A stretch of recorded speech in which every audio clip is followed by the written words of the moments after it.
this is Monica with hashtag Goals English, and today's lesson is 3 steps to transform your speaking skills in American English. Step 1, learn all of the sounds in American English and their IPA symbols, which is their phonetic symbols. So a lot of people think they have a pretty good idea of the sounds in American English, but oftentimes they find as they look further into it that they're incorrect. Maybe they swap different sounds, or they use a sound from their native language that's similar to the English language, but not exactly the same sound. One example of confusing sounds is these 3 examples here. So right now, try to read this. Do you know what sounds those O's make? Go ahead. Okay, so if you said good, food, and flood, you're correct.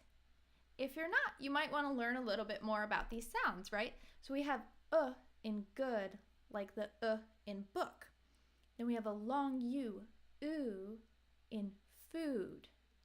And a short U, in flood. Okay?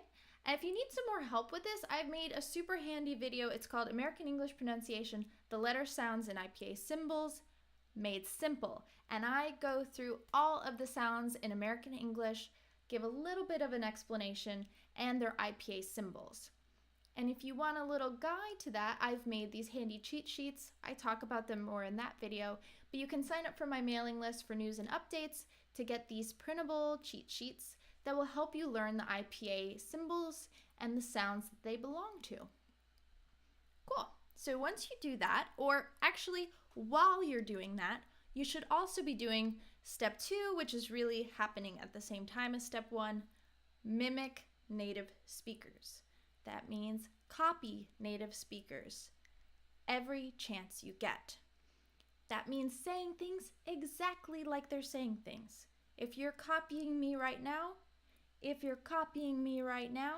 see? So try to imitate everything. And ways that you can do that is watching TV and movies, right? Copy the actors. Listening to the radio on your drive to work. Copy the people speaking on the radio. Songs too. Songs can help you with your pronunciation. Podcasts are great, sometimes a little more talking than you'd find on the radio. Of course, YouTube has all kinds of lessons and resources. Or if you just like makeup tutorials, copy the person doing their makeup while you do your makeup. Your coworkers. No, just kidding about that one. Most people would probably find it rude if they find you mimicking them. But if you have a friend that was willing to practice with you, do that too. My top suggestion, TED.com. It has great, interesting talks, and all of the transcripts are written out. I'll make a video tutorial on how to use TED.com effectively to practice your English and put a link below. All right, so through mimicking native speakers, you'll practice your intonation, stress, and rhythm. This step is crucial to practicing the finer points of speaking English. You can get all of the letter sounds perfect and still not sound quite right if you don't know about these 3 things. So I'll give you an example. This sentence, if I said it with nothing, trying to do as flat as possible, I'm going to the store. Well, now I sound like a robot, right? If I try to put emphasis, stress, intonation in the wrong places, it'll sound a little bit weird, right? I'm going to the store. Well, that won't sound correct either. So let me say it kind of naturally. I'm going to the store. Well, is the meaning a little bit different if you say, I'm going to the store? Or how about, I'm going to the store?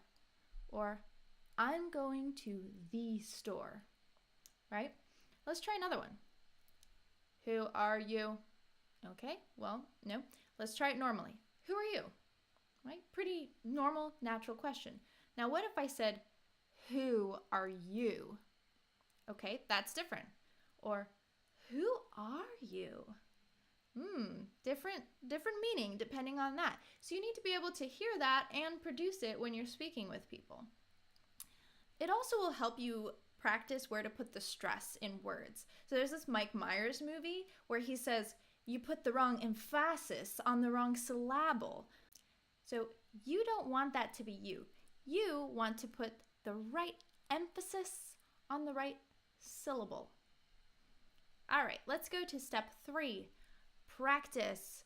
Now, all of this so far, of course, is practice, but when I say this kind of practice, I mean independently, right? Away from your tutoring, away from any lessons you have online, video recording, right?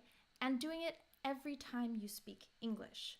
So a lot of my students, they sound perfect when we're working together, and then we have a casual conversation after the lesson, and it's like, whoa, all of the bad habits that they had come back because they're making a difference in their brain between practicing time and not practicing time.